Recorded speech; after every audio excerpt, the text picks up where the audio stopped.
Eu tô aqui me arrumando, eu parei pra vir gravar um negócio, porque desde que eu postei os últimos dois stories, eu tô aqui me arrumando, eu parei pra vir gravar um negócio, porque desde que eu postei os últimos dois stories, chegaram várias mensagens de todos os tipos, assim, nenhuma ofensiva, mas assim, você esperou ele falar pra saber se era verdade ou não? Ah, que sorte que ele tinha os negócios. Ah, enfim, alguns comentários. Aí, o que eu quero explicar pra vocês? Danilo é meu amigo, gente. Meu amigo pessoal. A gente conversa amenidades. Tem 20 anos que eu conheço o Danilo. A gente se conheceu muito antes de muita coisa acontecer. Muito antes de muita coisa acontecer na minha vida e na vida dele. E a gente acompanhou a vida um do outro durante os últimos 18 anos. São 18 anos que a gente se conhece. Então, assim, é muito tempo você sabendo e vendo como a pessoa lida em inúmeras situações. E por isso eu não tinha a menor dúvida que a história não era bem aquela que estava sendo contada. Eu não precisava de provas. Eu não precisava que ele postasse, que ele mostrasse nada. Eu não precisava. Ele precisa de provas para uma questão jurídica, para opinião pública.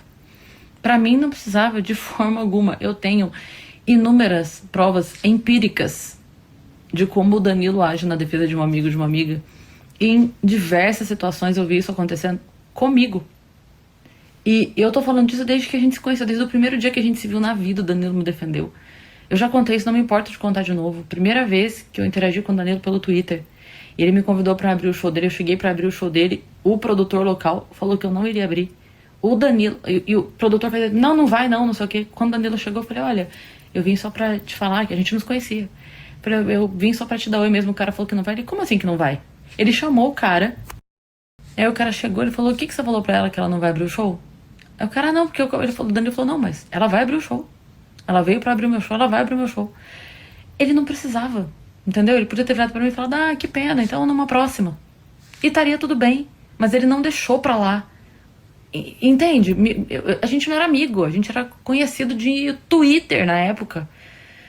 Numa outra vez que eu fui abrir o show dele, aí a gente tinha se conhecido pessoalmente já, mas, de novo, ainda não éramos amicíssimos. A gente só se conhecia. Cheguei pra abrir o show dele uma outra vez, e aí eu abri o show, no final do show, veio uma jornalista no final, e aí começou a perguntar pra ele, o que você acha de Mulher na Comédia? Você acha legal Mulher na Comédia? Aí ele falou, você tava aí no show? Ela falou, tava. Ele falou, você viu que ela abriu o meu show? Ela falou, vi. Ele falou, então por que você não aproveita e não entrevista ela? Já que você quer falar tanto de humor feminino, valoriza o humor feminino, tá aqui, ó.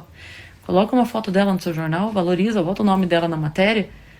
E quem era eu ali, sabe? Naquela época, a gente não era nem amigo pra dizer que ele defendeu o trabalho de uma amiga. Não, ele só fez porque é isso, ele faz isso. Essa é uma atitude normal dele, quem o conhece vai saber falar disso.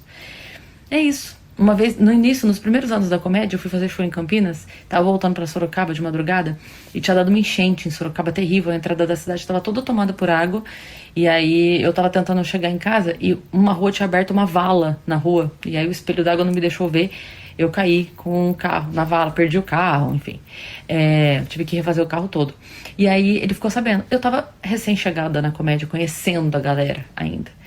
Ele entrou em contato comigo, falou, o que aconteceu? Fiquei sabendo do seu carro. Falei, foi. Ele falou, pega o meu carro.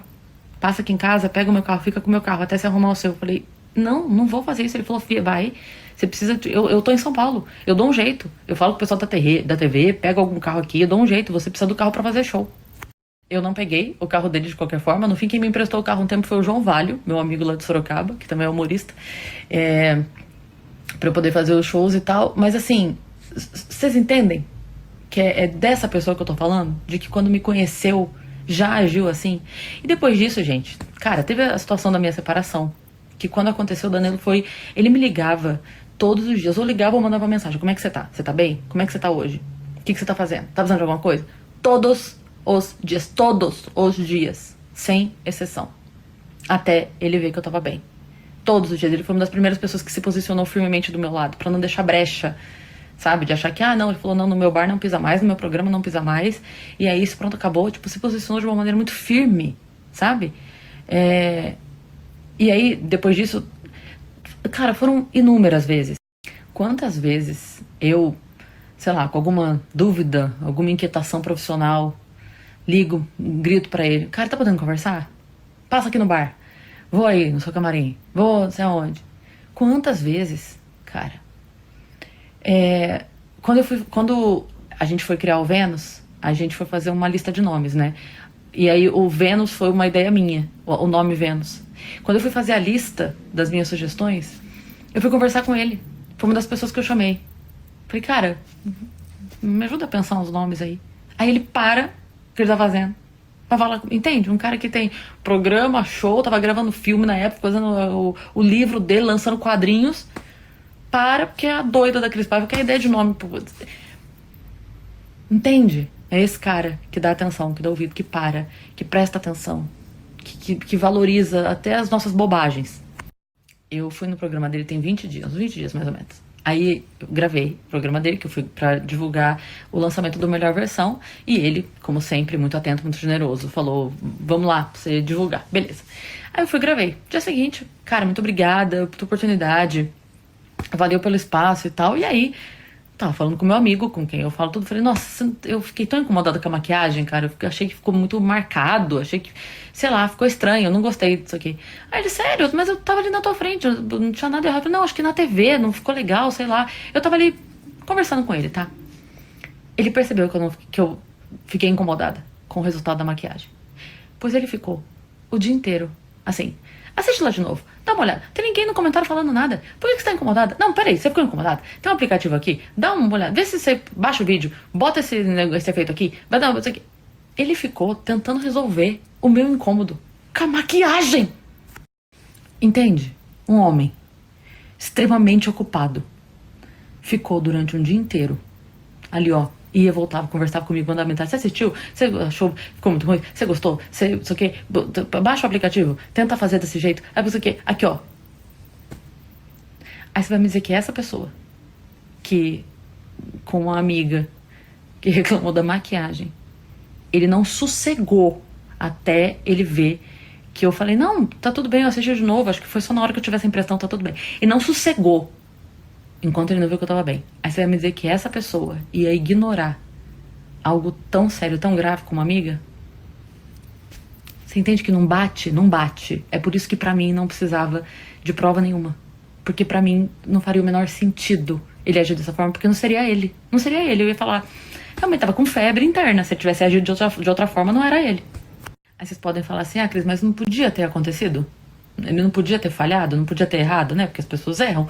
Ele não podia ter se equivocado, não podia ter falhado na atitude nesse momento, não podia ter sido um momento em que ele não agiu como...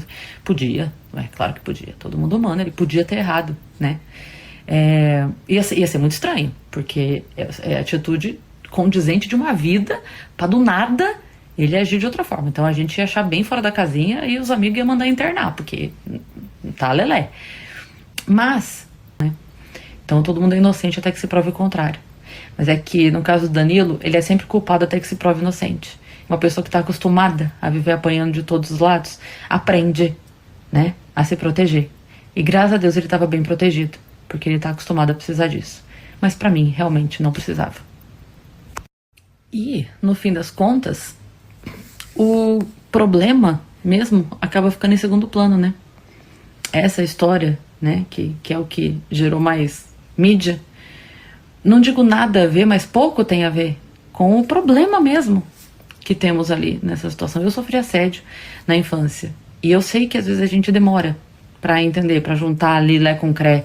Eu era criança também, demorei pra entender o que tinha acontecido comigo, mas eu sei que de qualquer forma fica uma dor, né? Fica um negócio ali que é difícil de digerir mesmo, a gente não sabe nem o que a gente quer fazer e tal, mas eu sou da opinião que a nossa dor tem que virar escudo, não arma. Você não resolve a sua dor causando outra dor.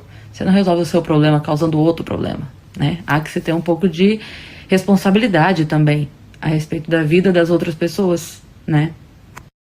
No fim, todo mundo tem os seus problemas, né? Eu tenho, vocês têm, Danilo tem. Danilo tem uma história de vida familiar dificílima. Quem não sabe, acha facilmente aí na internet. E eu vi uma coisa outro dia que eu achei tão maravilhosa, que falava assim, que o herói e o vilão, eles nascem do mesmo lugar, que é uma dor muito grande. Mas o vilão pensa, já que eu já sofri, eu vou fazer todo mundo sofrer.